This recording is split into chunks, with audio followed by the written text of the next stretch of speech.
Hey, this is Greg Berger, and you are listening to the Geekcast Radio Network. Today on episode 86 of the Cinema Geeks, we break down the 5 actors who may play the part of Han Solo. We discuss what's in store for the real Han Solo, Harrison Ford. We react to a few comic book film castings. And in our main attraction, we give you a double feature with our thoughts on 10 Cloverfield Land and Zootopia. All that and more coming up on episode 86 with the Cinema Geeks.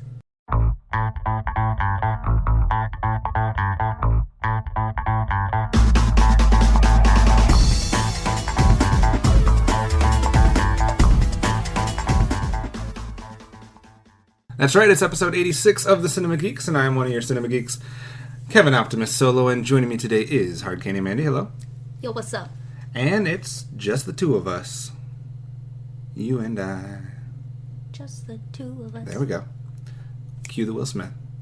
But Dan is out today, feeling a little bit under the weather, so we will give him the week off, and it will just be Amanda and myself today, giving you the movie news and reviews. News and reviews. News coming at you. And reviews. But we hope Dan's feeling better so he can be with us next week. We got some fun announcements to make next week about some future content for the rest of the year here on Cinema Geeks that you guys should be looking forward to. I think Dan's lying. It's St. Patty's Day. He's super close to Boston. Dan, don't lie. The flu means he's getting his drink on. Dan, don't lie. Yeah, probably not. Maybe some of our other cohorts in the podcast community. Like me. Yourself included. But Dan's... No Dan. No lie. And if for those of you that were missing our episode last week, we apologize, but the Film Fantasy League draft record that was supposed to go out live last week was delayed a little bit as we waited for some hooligans to give us their names for the picks that they had to do offline. That took a lot longer than anticipated, so you'll get a double feature. Not only are you going to get a double feature in our main attraction in this episode, but you're going to get a double feature this weekend with 2 episodes from the Cinema Geeks. So you'll get this episode as well as the entire fantasy film draft episode, so everybody can see the results from season 1, the final standings, and the live draft, as well as the results from the offline waiver wire pickups for the teams that didn't have enough names on their list. Am I bad for all the F-bombs that are dropped? Because I got super serious and I got really mad. You never have to apologize for the F-bombs here. Okay. All right. Good to know because I drop them frequently. All right, so starting off this week, we'll take a few minutes to look at some news stories that have come out recently that are all geek-related. So let's start with what we teased in the opener.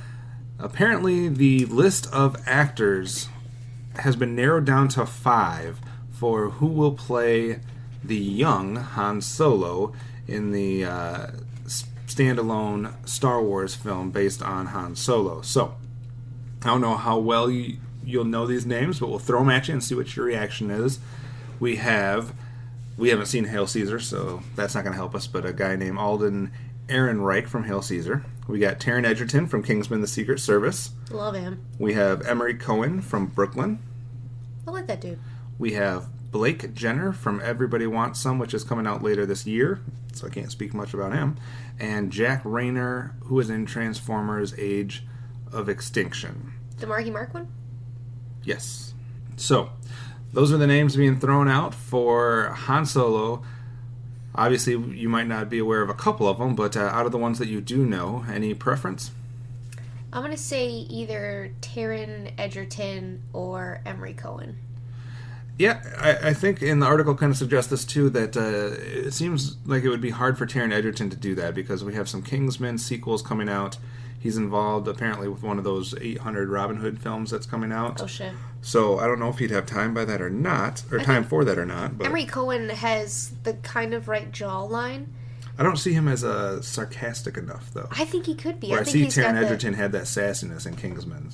But he's too classy to really be Han Solo. No. I could see that. And of course, the Han Solo film is being directed by Phil Lord and Chris Miller, who have had a run of good luck in recent years. Scheduled to open May 25th, 2018, so we only have like 2 more years to speculate. I'm sure they'll cast someone about 6 months from now, and then we'll have like a year to wait for other cast members or characters. So I'm sure this will just be one of many reports on the Han Solo film. Speaking of a character that Harrison Ford does not need someone to stand in for him, apparently, we've had rumors upon rumors upon rumors of another Indiana Jones film. And for the better part of the last year, year and a half, the name was Chris Pratt that was going to be thrown around as far as the next Indiana Jones. And apparently, there is not going to be a new actor cast because it was announced this week from Disney that not only will Steven Spielberg be back to direct the next Indiana Jones, but Harrison Ford will be reprising the role himself. So what do you think about Old Man Indiana Jones? Old Man Jones, huh? Are they going to act like Crystal Skull never happened? Or is this like a continuation? Or that is yet to be determined. I'm sure they'll just ignore it. And they won't either acknowledge it one way or the other. But what do you think about Harrison Ford at his age? Can he pull off Indiana Jones in a film that harkens back to the good films of the original three? Or do you think this is going to be another Crystal Skull debacle? I was actually talking about this with somebody else the other day, and I think the main worry that I have is, doesn't this motherfucker hurt himself like every year in everything that he does? Only once. The Millennium Falcon fell on him. It's just once. He crashed his fucking plane. He did do that. Yes, that's true. And broke his foot. I mean... Didn't he, like, get smashed in the face or something, too? I'm sure we'll get some type of story of him accidentally whipping himself in the face with Indiana Jones's whip or something, or falling down a step or something. I don't know, but... He's fucking old. He is old, but do you think he can pull off Indiana Jones? If he stays healthy. He has done it so many times, it's probably like getting back on a bicycle, so I would assume yes. Yeah, I think as long as they treat it the right way and kind of frame it around him, if they can pull off what they did with Star Wars and kind of do what they were able to do with Han Solo in that film and Harrison Ford at that age, and if he's given it us all, I think he's got one more in him. I'm gonna hold hope that we can get one more good Indiana Jones film before Harrison Ford's no longer physically able to act. So I'll hold out hope for that. We're just going to keep the geeky news going. Let's move from Star Wars and Indiana Jones right into Star Trek. And we're talking about Star Trek Beyond. Now, I'm not sure if you've seen this or not. And I'm interested to see... I haven't heard much about reactions from the internet, but... Maybe that's because I'm not on it a whole lot. But what's that? Debatable. I'm not on the news cycle for all the thousands of tweets that go out about movies. So maybe people have talked about it and I just missed it. But apparently, and remember, Star Trek Beyond is slated for July 22nd. So that's not too far off. That's less than 6 months away. And we've heard of different films having problems and different things like that, but I don't know if I've ever heard of this happening within 6 months of the film being released. And the thing here is that we're not just talking about reshoots. They've added a cast member to the film 6 months away from its release. Shouldn't be like post-production by now? They have cast a new person to be a part of these reshoots that they're going to be adding into the film that was not even in the original shoot. So it's currently undergoing reshoots, and they've added a cast member for those reshoots. So that's confusing, but and I'm not going to even attempt to pronounce the person's name. But apparently they're going to be some type of character, High Command of the Federation. And apparently this actor is in the Sci-Fi Channel's The Expanse, in Mass Effect 2, Mass Effect 3, I don't know. Those are video games. Yeah, apparently she does some voices there. Shohreh Aghdashloo. I probably butchered that name. So apparently a couple people are familiar, at least with her voice, or if you watch the Sci-Fi Channel, you might have seen her. But yeah, she's going to be joining the cast as High Command of the Federation, and we're adding that character in 6 months before the actual film is released. And the article states that, it could be a simple matter of plugging a plot hole, or maybe we're just using a character to provide some type of information for the audience, so maybe it'll be something small and that doesn't seem shoehorned in, but this is literally the definition of shoehorned in. This is, we're done with our film, something happened, something doesn't make sense, we need to add an actual actress into the mix. So, Amanda, does this have you worried about Star Trek Beyond, or do you think it's no big deal? I want to say with how awesome it's going to be, it shouldn't be any big deal, but that it's kind of scary that they would take a risk like that. It just seems kind of... I don't know if it's necessarily that risky. I think it's more problematic that they needed to do this. Like, what was wrong with their original plan, the original cast, the original story, that they would need to insert something like this? Let's hear how to pronounce her name. How to pronounce Shara Agdashlo. My favorite actress is Shara Agdashlo. All right. You heard it there first. Shora Agdashlo. So we'll have to see. It'll be interesting now to watch that film knowing that she was added in way after the fact to see if that makes it seem, like we said, shoehorned in, or if they're able to pull that off in a natural way. So you'll have to let us know if you're worried now about Star Trek Beyond, or if you already were, because I know a lot of people were already freaking out about the Beastie Boys, etc. But I guess it just adds another a log to the fire for people that are trying to burn this film alive. So, all right, moving on from Star Trek, let's just do a whole bunch of comic book stuff. So let's start with Spider-Man, and the Spider-Man. I don't know if that's going to be the title of the next Spider-Man film. Not that anyone can try to keep all of the Spider-Man films straight, but apparently the first leading lady has been cast opposite Tom Holland, who obviously will be the new Spider-Man, who we will be seeing in Captain America: Civil War, as the internet excitedly blew up about this week with the new Captain America: Civil War trailer that showed Spider-Man. I haven't seen it because I'm trying to stay away from it. But when he gets his eventual standalone film, the Spider-Man, we will also be seeing actress-singer Zendaya. Zendaya. Zendaya. She's Thank a you. singer. I should have gone to you immediately as the I play DJ. your stuff on the radio. And she has landed a role in John Watts' Spider-Man reboot. Don't know who she's playing yet, but apparently we'll be seeing, what's her name?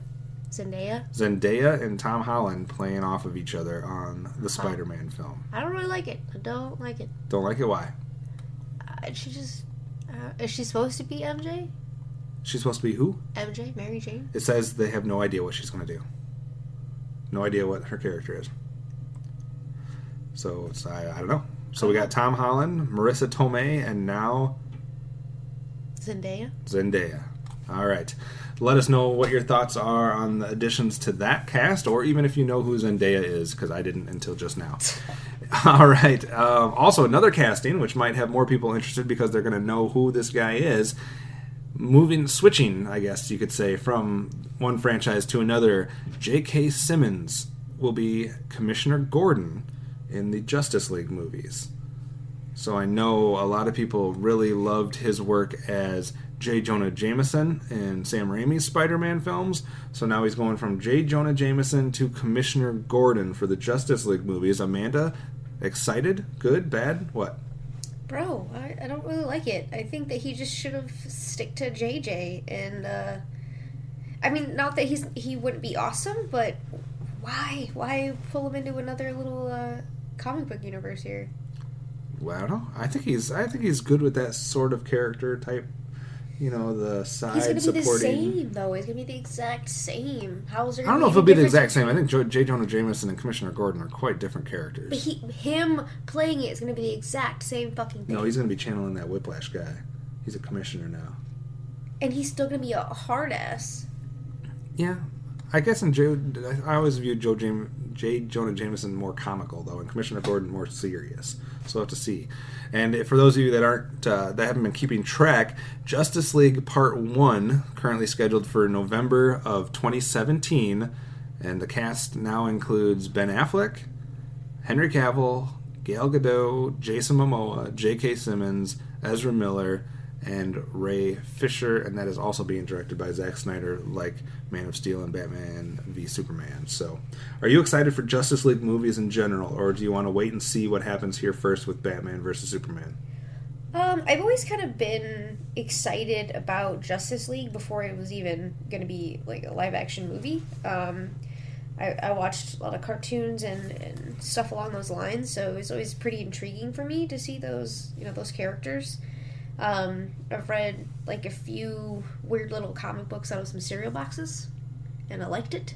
So, I've seen some really cool animated stuff for it, so it's always kind of been on my radar. But as far as the live action movie, I want to love it, so I'm just hoping it lives up to my hype for it anyways. DC wasting no time in getting right to a Justice League film, not taking the Marvel route here and building everything up. They're going straight for it. I don't know why they don't call this one Justice League Part 2 and just call Batman vs. Superman Part 1, because it seems like everybody's in that one anyway. But we'll have to wait and see. I know this one's not necessarily a movie conversation, but it does have to deal with comic books and other things that you watch comic book related. So those of you that are keeping track, we have got news as far as when the actual TV series for Luke Cage will begin. So we already knew that Daredevil Season 2 was coming out real soon, and now we know that Luke Cage will be on Netflix starting in September. Is this the same guy from Jessica Jones? Yes, it is. So we get Daredevil, which is premiering basically as we speak, March 18th, and Luke Cage September 30th. So you're excited for Daredevil Season 2, or are you excited for Luke Cage, or both? Luke Cage was a pretty complicated character, I would say, in Jessica Jones. And, I liked him. I thought he was cool, cool powers and stuff. So I think it'll be fun to see him in his own little world. I think it'll be weird to see him without Jessica Jones, though. As far as Daredevil goes, I still haven't finished the first season. By the time this goes live, there will have been already, half of the population that has binge-watched the entire second season. All right, so you have to let us know which one you're more excited for, Daredevil Season 2 or Luke Cage. One of them you have to wait a little bit longer to see, though. So that does it for the news for this week. We're going to take a quick break, and when we come back, we're going to give you our double feature, a main review of 2 films that are 2016 films that we haven't had a lot of chance to talk about yet, 10 Cloverfield Lane and Zootopia. And then we'll also give you a few nuggets as far as what we've been watching and some shorter blips as well. So stay tuned. We got some movie talk, some movie reviews coming up after the break. After these messages, we'll be right back. Hi, this is Greg. This is Chuck. And this is Dan. And we are Talking in Circles. Because the world needs another podcast, we are here as Geekcast Radio's newest edition. And as the title says, each week we get lost in conversation about a wide range of topics, including movies, comics, games, art, TV, and even occasionally sports. We play games and discuss pivotal topics like who would win in a fight, the Kool-Aid Man or Tony the Tiger, and examine the hot-button issues of the world of geekdom. We keep things fresh by taking timeless topics in new directions. We are simply 3 friends having a fun time talking about life's most fascinating foibles. Stay connected with us every Tuesday on iTunes or at geekcastradio.com.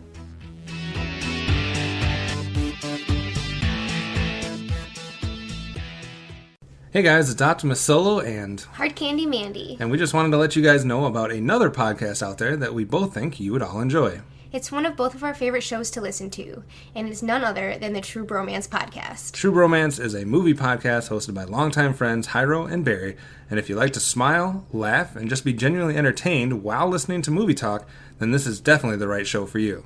Each week, the guys break down a recently released movie, and not only do they tie in the movie that week to the beers that they are drinking during the show, but they also tie it into a real fun top and bottom 5 list associated with that movie. It's a blast hearing both sides of these lists, and it definitely makes them unique amongst all other movie review podcasts. So we definitely want to recommend all of you guys to go check out their show. Just search out the True Bromance Podcast on iTunes, Stitcher, and all other podcast platforms.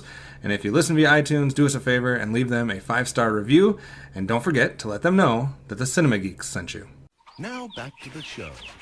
Do you see how your patience paid off?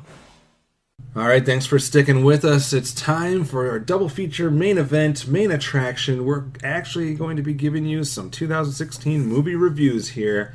And we will start with Zootopia. So I will let you go first because I might have a slight rant that I go on here in a little bit. So I'm going to let you give your opinions first. But what was your initial... Well, first of all, what was the build-up for Zootopia? We talked about our most anticipated films. I don't remember where Zootopia ranked for you.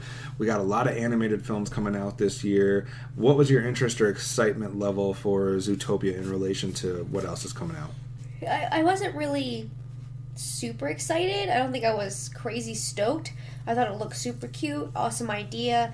Didn't really know what the execution was going to be like. This is another one where my friend was just like, hey, let's go see Zootopia. And I'm like, oh, cool, let's do it. So it wasn't like I was dying, clawing my way to get to the theater to see this, but I'm glad that I saw it. I think that it was a really cute experience, and I don't know. Do you want me to go in depth with it and get my thoughts out there? What are your initial thoughts on it? What was your reaction as you left the theater? What did you think about the film in general? I thought it was super cute. I thought it did throw a twist at me that I didn't see coming, which is rare, especially in animated movies.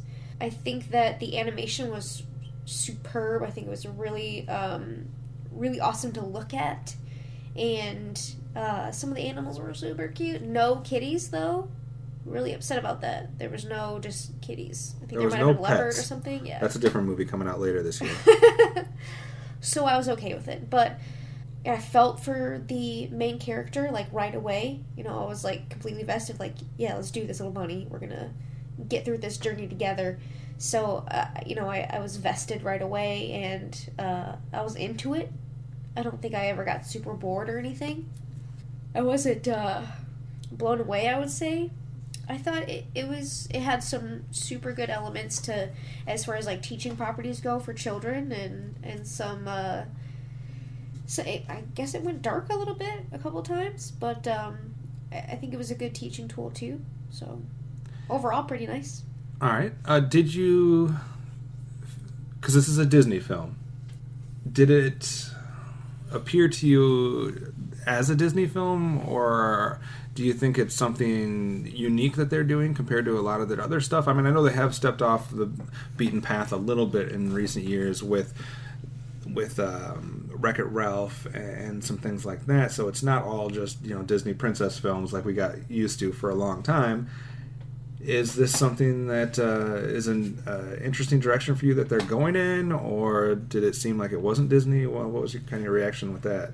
You know, I really didn't get a Disney feel from it.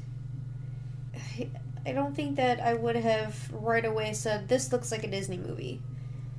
But I think it had some elements that you could say were Disney-like. I couldn't pick them out, though, myself. I don't know. I really don't think it had much of a Disney feel. Yeah, I think it's definitely a unique take for Disney, something you don't necessarily expect from them. I almost felt more like as far as the premise goes, it feels something more like you'd see out of a DreamWorks film. Yeah, exactly. But execution-wise, I think it's more on pace with like a Disney or almost even like a Pixar film, I guess, in a way. But here's my take on this. Number one, I think it's super cute. All right, it is visually appealing. I think the animation was fantastic. All right, they did a great job building this world, creating this universe, and introducing us to a whole variety of different characters that, you know, maybe you would be interested in seeing more of this or more of that, or kind of the different groups and the different sections of this world. I think they did that well. I think the voice acting's pretty fantastic. I don't know if I'd say phenomenal, but it's definitely above average. I thought there was a lot of standout voices in this. I think that, you know, you do have a story that can speak to multiple different levels, you know, kids, adults, etc., different thematic stuff. So, I mean, I think it has all of that going for it. You know, the music was fine. It didn't necessarily, there wasn't a bad thing. I don't know if it really stood out that much, but it was fine. So, I mean, a lot of things good about this. It was funny. It had some humor. It had some, like you said, some darker moments. I guess with me, though, I'm not... The reaction that this film is getting is insane. This has like a 99% on Rotten Tomatoes or something, which I get that because it'd be hard for someone to review this negatively. Even if you don't say like this is a 10 out of 10, you're probably going to find this above average. So I get the 99% on Rotten Tomatoes, but I am hearing crazy talk when it comes to this film out of a whole lot of different movie reviewers. people are saying that this is the best animated film in decades. People are saying that this is the best Disney film in decades. People are already putting this on their top 10 list of 2016 films and already claiming that there is probably no way that this won't be the best animated film of 2016. Well, they're on crack.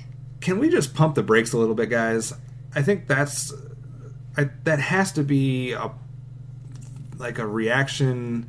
That has to be something that we're like just in the moment. I think if you take a step back, take a little bit of time, digest this a little bit more, I think we'll realize that that's maybe a little bit going too far. I don't necessarily think that this is something we should be going that crazy for. It was good. It was good on almost all levels, but to call it a masterpiece or to call it better than anything Disney's done, or especially like even for people to already be saying that it's going to be the best animated film this year is a loaded year when it comes to animated films. We have a lot of heavy hitters out there that we're still going to see. We have Finding Dory, we have Moana, we have The Secret Life of Pets. There's probably a bunch that I'm not even thinking. Kubo and the Two Strings. Kubo and the Two Strings. Even like the smaller film, like The Little Prince. I'm sure there's going to be some other Sausage Party. There's going to be a lot of things, and I think it's a little premature to already be crowning this, animated film of the year, or to even say that this is an automatic entry into your top 10. I don't get it. I don't think it's. I maybe I got that with some people when they said that about Inside Out last year. I don't think this is on that level as far as that unique, and the stuff that they're citing about it that is so makes it so worthy. I'm just not understanding. Maybe I missed something, but yeah, I get that it appeals to both adults and to children, but that's not something new.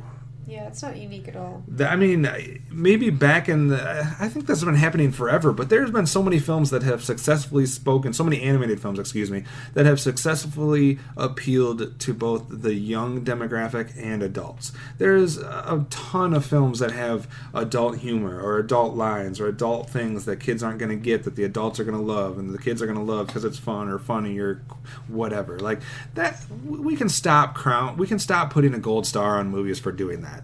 That's not an achievement. That's something that's pretty easy to do, actually. The balance might not be easy, and sometimes you might sway too much one direction or too much in the other, but films have been doing that for a long time now, so let's not make that as like some epic achievement. I might say that Inside Out almost swayed too much to the adult side, that maybe some kids would have been left out, but a lot of other films have done both. The Lego Movie did that. Wreck-It Ralph did that. There's been a lot of movies that have done that in not just recent years, but going back through history. So I don't see that as like a crowning achievement for it. The other thing that a lot of people are saying is that a lot of people are separating this into two parts.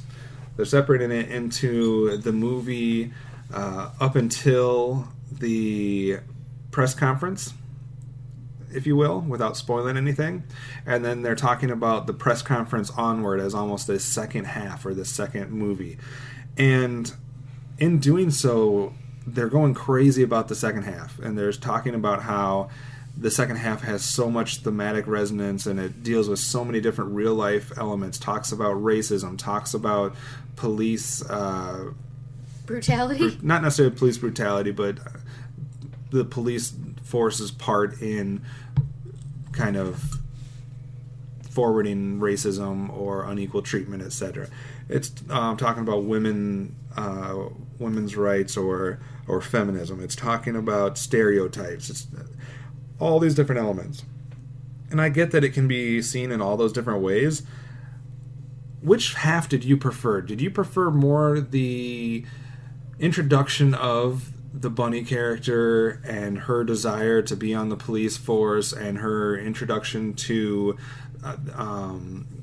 what's the wild character, the wolf, and kind of her journey to try to become the first bunny cop? Or did you like it more after the twist, without giving it away, but the whole predator and prey angle of the second half? Which did you like one half better than the other?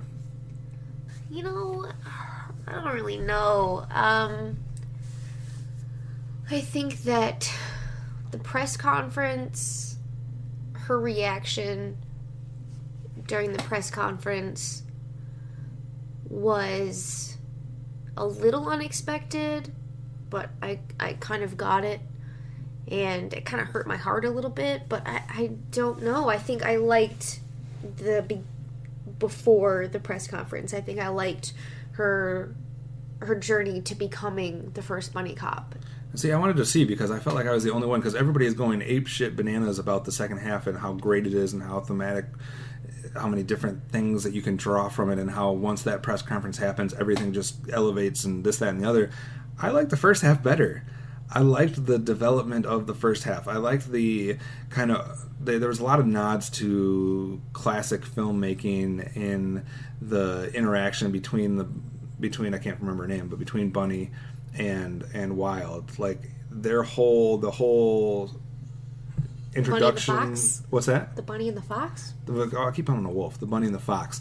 But the introduction to those two characters and kind of how they learn about each other and how they go from complete opposites to being, somewhat buddies and partners. Like, there was a lot of things I thought that were done really well there. And I actually think that the rest of it was somewhat predictable and contrived. Outside of her reaction, you might not have seen her reaction coming, but as far as the twist, as far as who was the bad person and this, that, and the other, I thought all that was kind of cliche and predictable.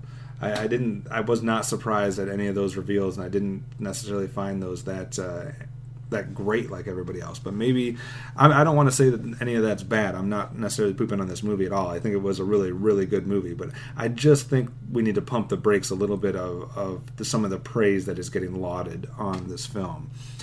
Without getting into spoiler territory, was there anything else that any other reactions or different parts of this film? How did you find the humor? What did you think about all the different little nods? Obviously we have the little Godfather part. We have the rodent village. We have introductions into a couple different areas of Zootopia. Is this a world that you want to see more of through sequels or spin-offs or something like that, or did you think you got enough just in this film? Yeah, I don't think they really delved too deep in any one of the worlds. I think that there was, some shots and some cool scenes that kind of went pretty fast through each one of them. I don't think they spent too much time in each one of them, but I think that the animation style was really awesome and on point for each one of them.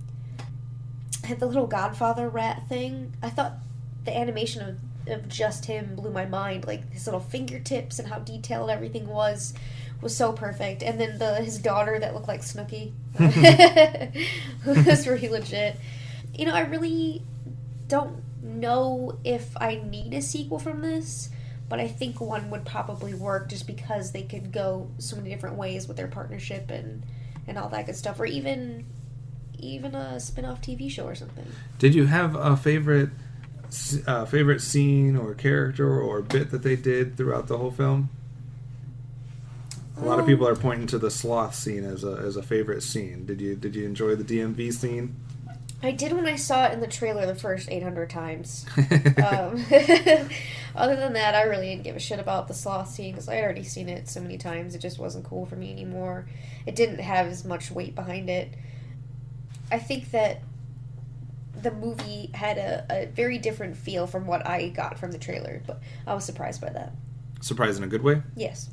I do want to say that, I talked about the voice acting a little bit. I wanted to give a couple shout-outs because the people that I'm hearing get credit are not necessarily the people that I think should. I actually thought Bellwether, Jenny Slate, was real good. And I especially thought, now a lot of people are doing this isn't unique, but Jason Bateman as Nick Wilde I thought was fantastic.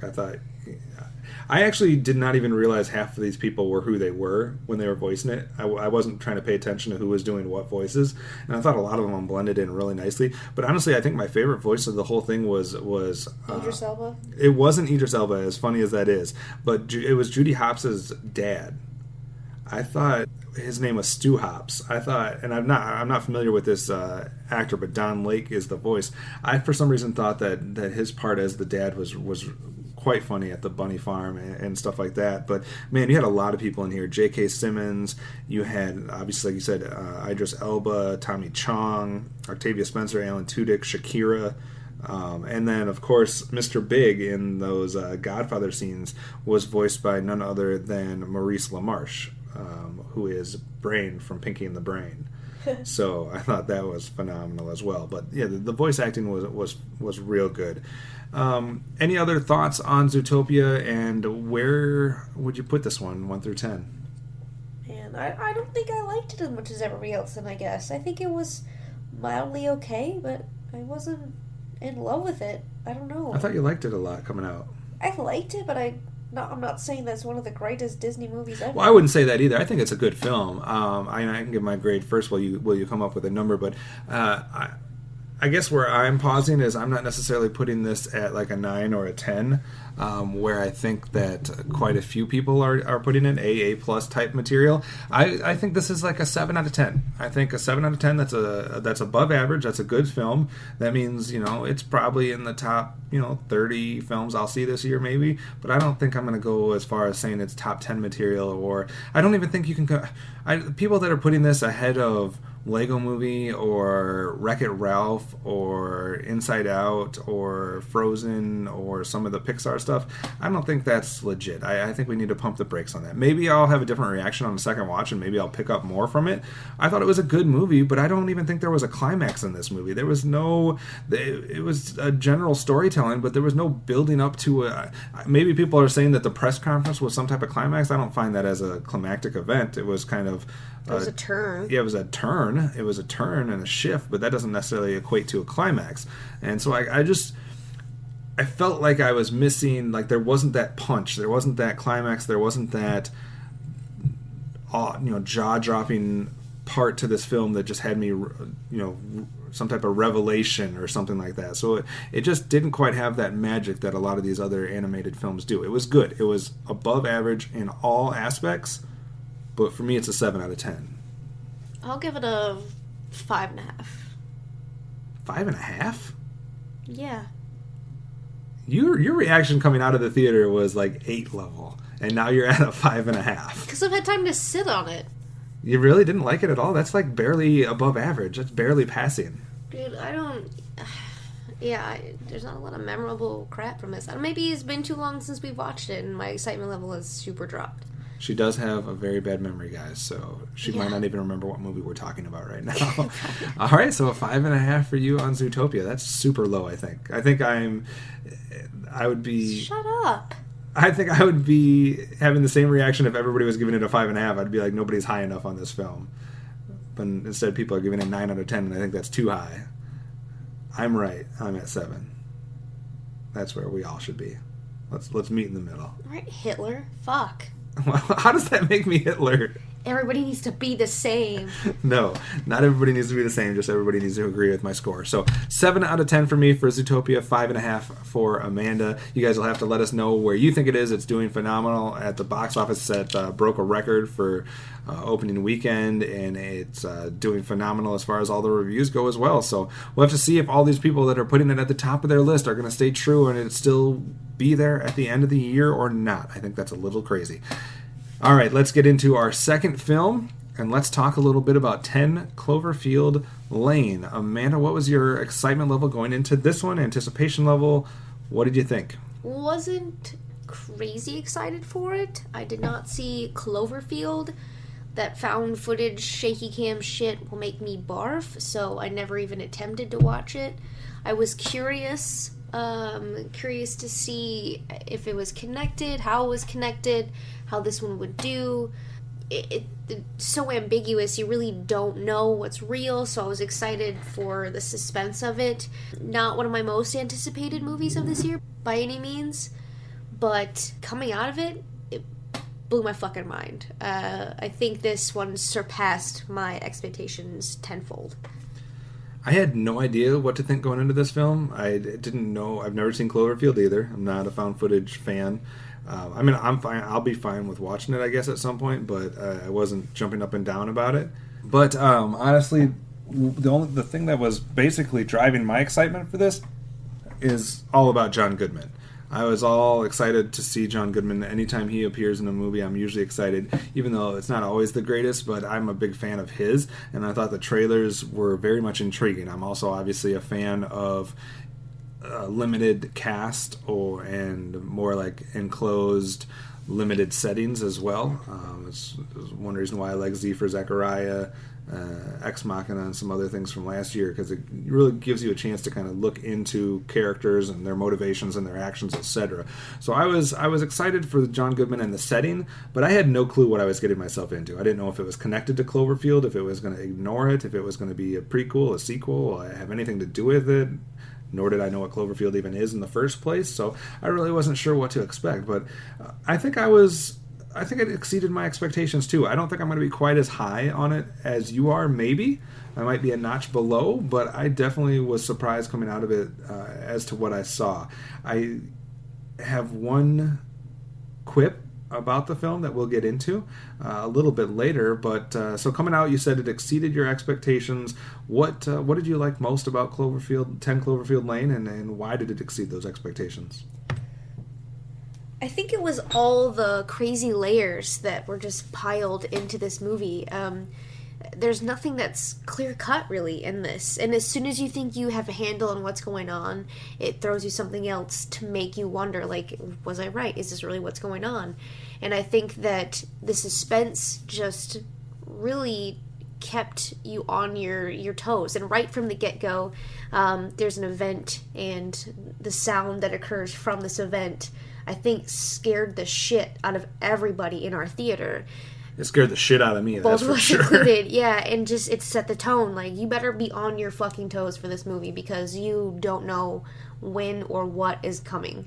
And I just really, really liked watching all these layers unfold and build up again and then unfold some more.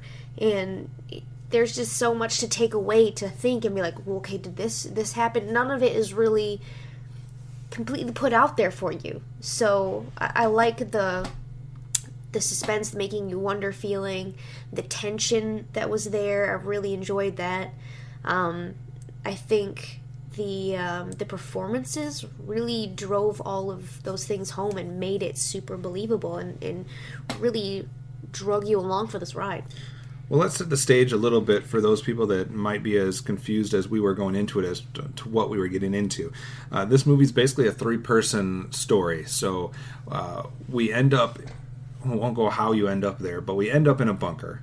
All right, and in that bunker we have the character of Howard, played by John Goodman. We have Michelle, played by Mary Elizabeth Winstead. And then we have Emmett, played by John Gallagher. So it's basically a three-person story. I mean, you do get glimpses of a couple other people along the way, before, after, etc., but it's mainly these three. And what we have is they're all trapped in a bunker. Well, not necessarily trapped, but they're all in a bunker. And John Goodman's character has basically told the other two that the rest of the world has been destroyed. They're contaminated. Nobody else is living or non-contaminated, and that they have to stay down there for their own safety for probably at least 1 to 2 years. And then you're set up with the scenario that the other two have to decide if they can trust him, if he's right, if he's wrong, if they should stay there, if they should escape, and how they're going to deal with each other and how they're going to deal with him as somewhat of a unstable person based on clues that they get along the way. Did you have a character that kind of spoke to you more? Did you relate to any of them more? Or, character you like, character you didn't like? Or what did you think about the fact that we only got these three individuals? It's kind of hard to... Because I have heard a couple people say that they felt like the one character, Emmett, wasn't needed. I think he was needed. I think it's kind of hard to distinguish who is your favorite, because they were all very much needed. Their interactions with each other and as a whole made it work. I don't think that it would have worked as well without another person involved, another piece of this catalyst. Right. So I agree. I think he's vital too. I really did enjoy Emmett. I thought that he was a good part of it, and I felt for him the whole time. At first, I was like, "Is this dude sketchy? Like, can we trust this guy? What's going on?" And later, throughout the movie, I really kind of came to realization that I was on his side too. So, and what comes about with him, you know, a lot of stuff you don't see coming as well. And I think that the unpredictable nature of each character really pulls the story along too. How well do you think they set up or kept the mystery alive? Like, how, without getting into spoilers, I guess, how, because obviously one crucial part of this whole film is giving us John Goodman's character and then presenting him in a way that is ambiguous, that he's a character that you are interested in and you think maybe this guy's right and this guy's maybe kooky or whatever, but he has their best interest and he's just trying to take care of them against the totally insane, I'm a psychotic killer and I have you in a bunker and I'm going to have my way with you type thing. Like, how well do you think, number one, that they set it up from a story standpoint, but also how well do you think John Goodman walked that line and balanced those two different, did you like the character? Did you dislike the character? How did that work? I think it was impeccable, really. I think they kept the mystery and the suspense throughout. I don't think there was ever a lull in that. I think that, like I said earlier, they give you a little bit to try to help you tie things in and kind of put the pieces together, but then they will throw you a curveball that's going to knock all that down and make you question everything that you just thought you figured out. And I think that his behavior, his actions, his mannerisms really kept him ambiguous. You don't know if he's a good guy or a bad guy. You don't know if he's a little kooky or he's batshit insane. And I think that he did an awesome job walking that line and keeping that alive. I think too that they do a mixture, which is also interesting, of some more obvious heavy-handed hints as well as some real subtle touches to that character. I mean, obviously we're introduced to him in a very menacing way. We don't even see him, we see his legs as, a big figure as John Goodman is, but you see his legs standing over this basically helpless woman who is handcuffed to the bed, and just from the angle that they give you from his feet, basically it's kind of a heavy-handed way of saying this guy is dangerous, not to be trusted. This is a intimidating force in this whole thing. But then you get some subtle touches, like you get the fact that they don't even mention it or don't say anything about it, but towards the end where he goes from a grisly mountain man to a clean-shaven John Goodman in no time at all. Like, it's just like there's all kinds of little reflections of this character in different ways. His watching the old movies or the old TV shows, his cooking for this group, his defense of her character when she's touched by Emmett, and how much he tries to maybe draw that clear line that he's not going to hurt her, or he's going to have to answer to him. So I mean, there's a lot of different little character pieces that I think you get without, which I agree with what you said, that it is done pretty impeccable. John Goodman was darn good in this film. Now, I don't know how much more we can get into this without a little bit of some spoiler talk and a little bit about some twists and some things towards the end. So let's kind of transition into a little spoiler section. If you don't want to have 10 Cloverfield Lane spoiled for you, you're going to need to jump ahead about 5 or 10 minutes until we get done with this conversation.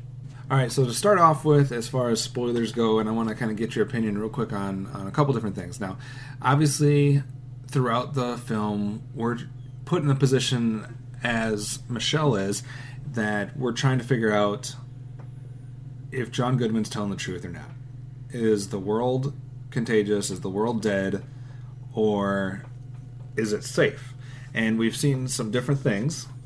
All right, we've seen one person specifically, probably the best evidence to support John Goodman is when the neighbor lady comes screaming and trying to get into the door and ends up dying next to the door. We also have the pigs that are dead outside the door.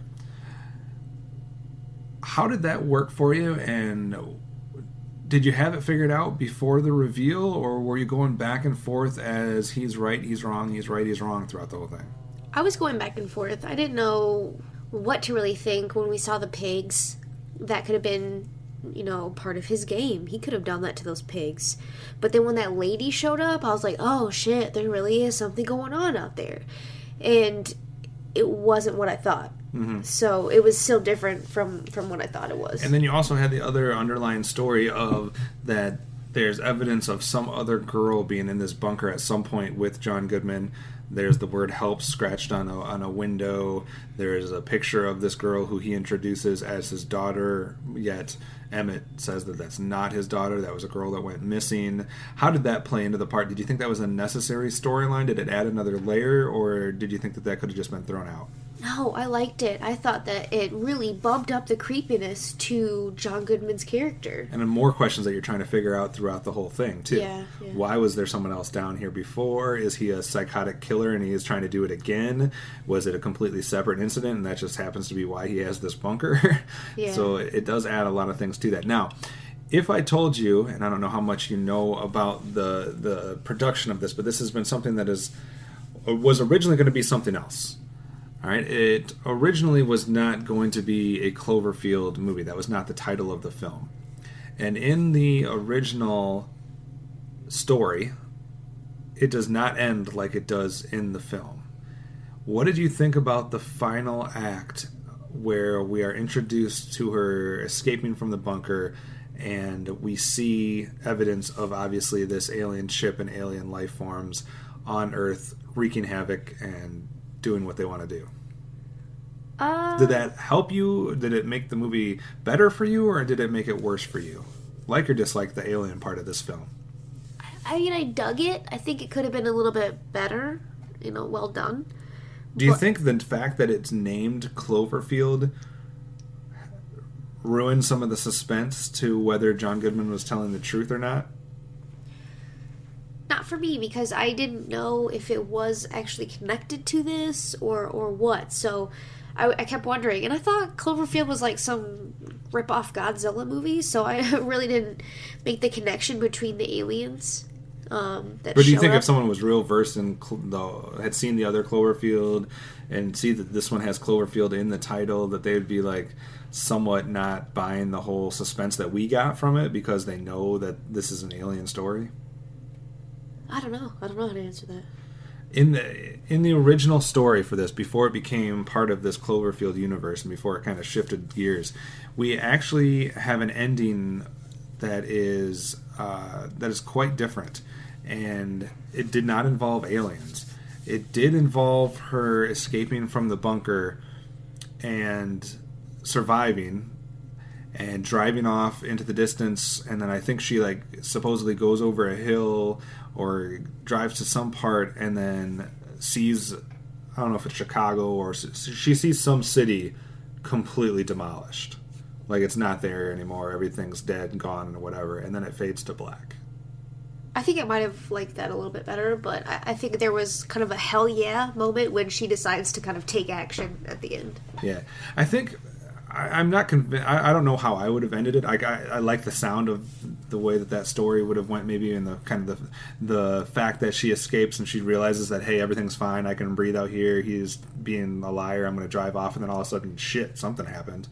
That type of thing. I think that would have been cool. I don't know how I feel about the whole alien aspect of it. I wasn't sure if I was digging it or if I wasn't.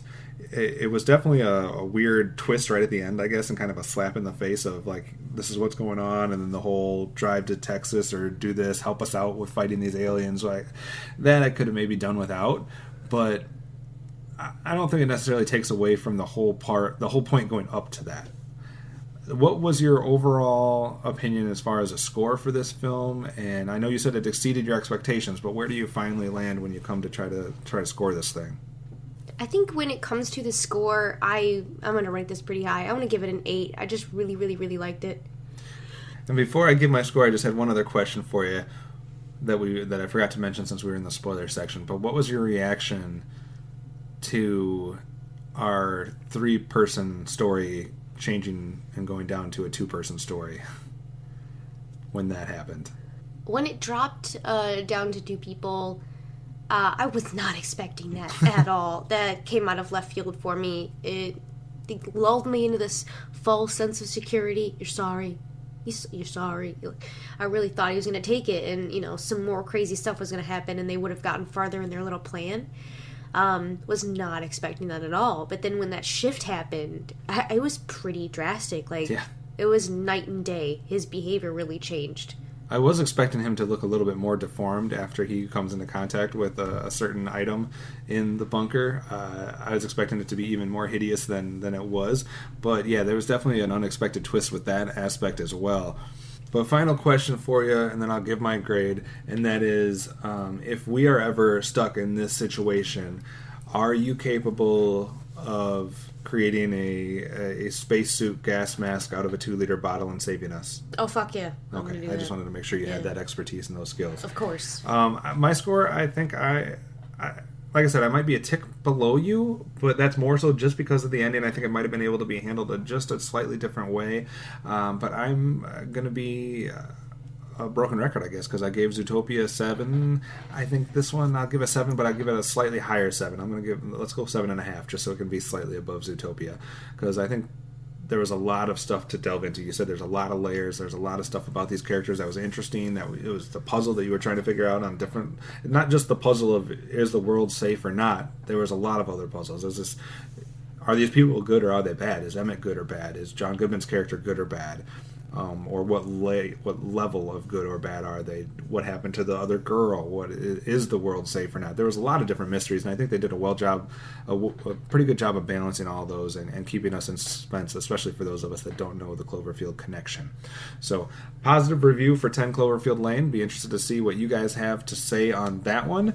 And then real quick to get into some what we've been watching, Amanda, we finally completed our Alien journey. We had already seen Aliens, and Alien 3. We now caught up with Alien Resurrection, and what was that other one called? Prometheus. And obviously we'd seen all these before, but this is a rewatch in kind of just to catch us up because it had been a long time since we'd seen these. We wanted to kind of see how they all compared to each other and to get us ready for more news and rumors about the next Alien film, whatever it eventually is called. I think they've been circulating different names for it. But what did you feel about Alien Resurrection and Prometheus, the last two, and kind of in comparison to the whole franchise now? Which ones are your favorites and all that type of jazz? Oh, man. I think that Alien Resurrection had a completely different feel from all the others. But also was a fun ride just because of the players involved. Like, some of these people... That's a fun ride, like, the same way that, like,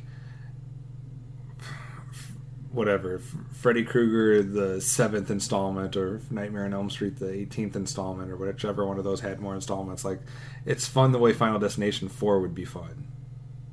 Right? Why are you shitting on what I have to say? No, I'm saying that's the type of fun you're saying, right? Like, it's just kind of like that. It had Ron fucking Perlman in it. Winona Ryder. Who was terrible, by the way. She was a fucking robot. She was horrible. She's horrible at everything. She is a horrible actress. But it was just cool seeing some of these players. I don't even remember who else was in it. There was a bunch of people that... There's like some guy who's a cop in TV shows, and they're super young. I just didn't dig the aliens in Alien Resurrection. I thought they looked way worse than any of the other films.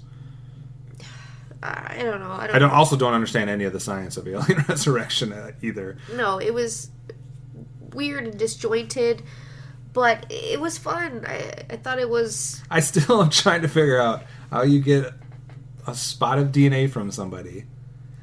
You're able to clone that person out of that DNA. I'll buy that.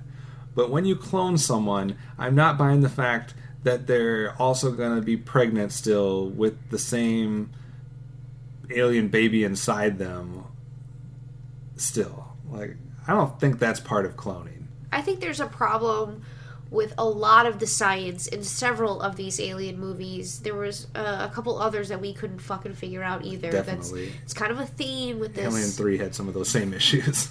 Yeah, just shut your brain off and just take it for what it is and get down with the aliens who are eating people. So, as far as the original Alien films, the 4 films, the quadrilogy, how would you rank them? What was your favorite one? You know how long it's been since we watched all these? It's hard for me to rank. Like, We literally have watched them within the last couple months. Yeah, but we kind of watched them boom, boom, boom. I don't know how to, like, put them together. They kind of all blurred together for me. Let's put... Kevin, I have killed a lot of flippin' brain cells. All right, let me break it down for you. This is St. Patty's here, Day. right? I've already been drinking. Alien, the original one. All right. Alien 2. No, Aliens. Aliens. All right. Then we have the kind of the flip there, where we have the new android, etc. Alien 3 is the one where they're in the prison with all the crazy guys, and they lock them in the door, and then they let them out. And I'm gonna say Aliens. Mm-hmm. Then Alien. Mm-hmm. Then Alien 3. Mm-hmm. Then Alien Resurrection. Okay. No, Alien Resurrection, then Alien 3. Yeah, I think Resurrection and 3 are definitely the worst two. I mean, I think that's kind of a silly statement because everybody loves Alien and Aliens. So I definitely think there definitely is a break between those two and the latter two. Now, when it comes to Prometheus, we got Ridley Scott coming back now. We got all this updated stuff. It's a different time. It's been a long time since Alien and Aliens came out. We have a ridiculous cast. If you're looking back at this, I don't think people realize. I think people that have not seen Prometheus in the last whatever it's been 2-3 years need to go back and watch this because it takes on a different meaning, I think, when you realize all the people that are in this film. You have Michael Fassbender, you have Idris Elba, you have Guy Pearce, yeah, you have God, I can't remember her name now, the main person. So you have a lot of cool notable names out here. What did you think as far as Prometheus, and where does it stand up to the rest of the films? Does it fit in that same? Does it feel like an Alien film, or does it feel like something completely different? And did you like or dislike it? It's a very polarizing film. There's a lot of people that hate it, and there's a lot of people that like it. I think that it was interesting seeing it again after watching the Alien films, because when I saw this, it had been a really long time. I don't think I'd even seen all of the Alien films, so to see how it was connected back was super cool, and to see Michael Fassbender again as this droid was pretty cool. Like, I think that he played that role really well.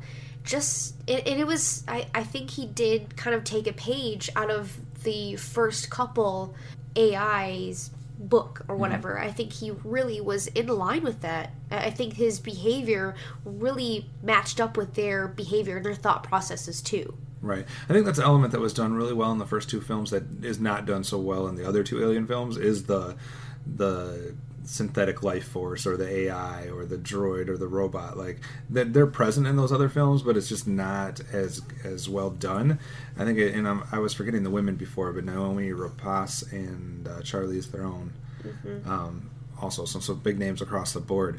I'd only seen this, I think, one time. I saw it in the theater. We talked about it, way back when, and there was a lot of debate on the film. I would suggest this. Number one, like I said, if you haven't seen this in a number of years, go back and rewatch it. But also watch Alien and watch Aliens and then watch this. Because I think in the way we did this and watching them all somewhat back to back helped elevate this one a lot for me. I like this one a lot more now than I even did originally. I think it fits in perfect with those other two films. I think there's a lot of connecting lines there that help out, and I think it was done very well from just trying to make it fit in that universe, pay homage to some of that stuff, but also progress what we're doing. And obviously we're beforehand. I mean, as far as the timeline goes, we're seeing like the before effects. But I liked it a lot more than I did the first one. Did you like it more or less than you did the first time you watched it? I think I liked it more. I don't know what state of mind in which I was watching this before. I remember enjoying it, but I didn't take a ton away from it. And I think not having had seen the other ones, I didn't have as much appreciation for the connection. Well, I think it also helps you figure out stuff that if you haven't seen any of the other Alien films and you just watch this, I think there's a lot of confusion as to what things are and what's going on. I think watching those other films helps that. I think a lot of people also have the complaint, and this one's probably a little bit more valid, it's almost a similar complaint that maybe people had about Star Wars The Force Awakens. It is not necessarily the most unique film as far as it does take a lot of stuff from those first two Alien films. You have the robot almost playing the same role. You have the quote unquote corporation as represented by Guy Pearce's character, even though it's not necessarily about money. This one's about life, more like eternal life, I guess you could say. Yeah. But so you have a lot of that. You have the science versus the corporation type thing going on. You have a lot of similar elements. So I know people could be ripping on it for taking a little bit too much from Alien and Aliens, and I kind of get that a little bit, but it didn't really bother me. I think it was enough.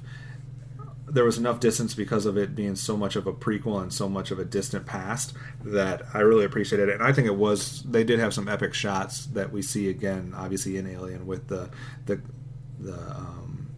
I don't know what kind of race you want to call it, but the pilot guy on that chair. Engineer. Yeah, I thought that was cool. So I'm overall very positive about this one. I'm going to give this one, broken record, I'm going to give this one a 7 out of 10. Yeah, I think I'll give it a 7 too.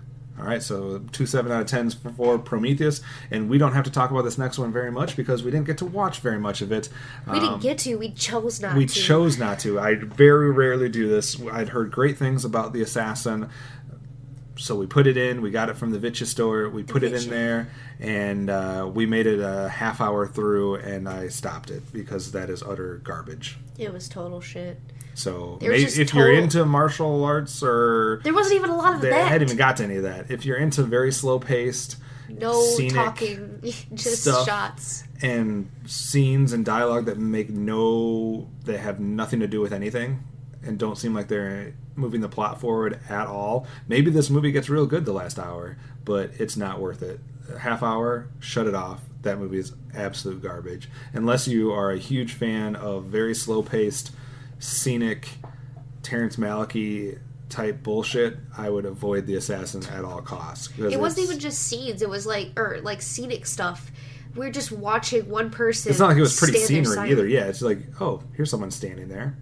Oh, silent. Like the part where the kid is rolling the ball to the other person who's talking in a way that didn't sound like it was actually her. That was weird. And then there's like the one scene where the person was like walking in the woods with some mask on, not doing anything. Yeah, I'm sorry, I just can't buy a movie that's called The Assassin where the assassin, this supposed badass, continues to do stuff in the broad daylight that apparently is not seen by anybody. Yeah, let me go assassinate people in front of a bunch of other people in broad daylight, and then act like no one saw that and no one cares. I don't know, that I was hoping for something out of that one. I went in with an open mind and we tried. 15 minutes in, we're like, no, we got to keep going. 20 minutes in, we're like, no, we got to keep going. Half hour mark, I pulled the plug. That's garbage. I give that a 1 out of 10 because I didn't see it all the way. It's an incomplete. I give it a negative. All right, as far as stuff coming out this week, on Blu-ray we have The Trip, Daddy's Home, and Hunger Games Mockingjay Part 2 from last year. In limited video-on-demand release, we have The Program, which is the Lance Armstrong film with Ben Foster. We have The Bronze and Krisha. And then in actual wide release, we have, at least in some places, we have Midnight Special. And then everywhere, of course, we have the Divergent series, Allegiant. So out of all of those choices, we have a stellar board here in front of you, Amanda. If you have to watch one of these films, or have to buy one of these films, which one are you going to go with? This is kind of hard because I definitely would buy Hunger Games Mockingjay Part 2 to complete my collection. Really wanted to see Daddy's Home. I've heard awesome things about that. I love me some Mark Wahlberg and Will Ferrell movies. But Midnight Special does look pretty freaking sweet too, so I think I might have to go see Midnight Special. I'm going to double up on that one and definitely choose Midnight Special because although I will eventually maybe see The Trip and Daddy's Home for just curiosity reasons, shits and gigs, I don't ever want to see Hunger Games Mockingjay Part 2 again. I don't care if I ever see another Divergent film. I'm done with that franchise. And maybe eventually I'll see The Program, but I definitely most want to see the Midnight Special out of that. So, All right, that does it for this episode. Let us know what your take is on 10 Cloverfield Lane, Zootopia, Prometheus, The Assassin, or what you think about the 5 possibilities to play Han Solo if you're worried about Star Trek Beyond or not, and what you think about the Spider-Man casting, the J.K. Simmons casting, Harrison Ford returning for another Indiana Jones, or if you're more excited for Daredevil Season 2 or Luke Cage in September. All kinds of things that we would love to hear your opinion on. But as always, thanks for tuning in to the Cinema Geeks. You can contact us in a bunch of different ways. Call the voicemail line 502-526-5821. Just say that you are leaving a message for the Cinema Geeks. You can visit the Facebook page by searching Geekcast Radio Network. Best way to interact with us is by going to geekcastradio.com, finding the Cinema Geek post, and just clicking on some comments below, and we will definitely interact with you there. The network Twitter is at Geekcast Radio. The show Twitter is at Cinema Geekcast. Your Twitter is at Hard Candy Mandy Eyes No Eyes. And my Twitter is at Optimus Solo. We will be back next week with Dan, hopefully, if he's feeling better. We got some big announcements for 2016 Cinema Geek content that I think you guys will be definitely interested in. So please tune in next week for another chance to listen to the Cinema Geeks.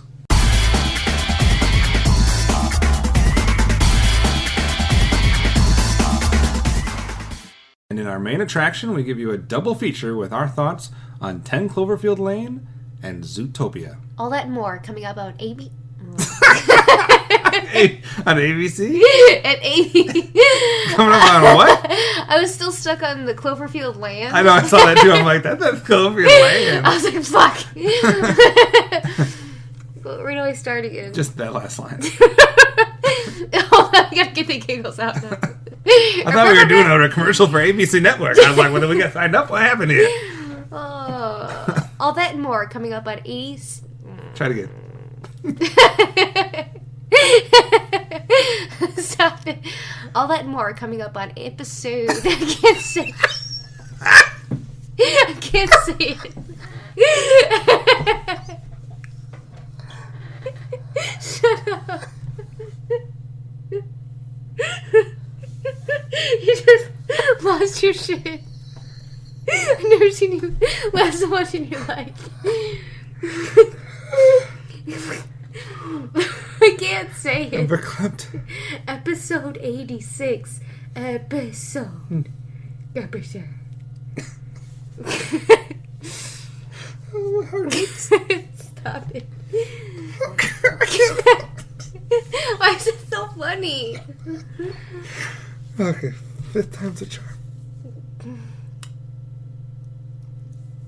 I can't. No, I'm gonna laugh again.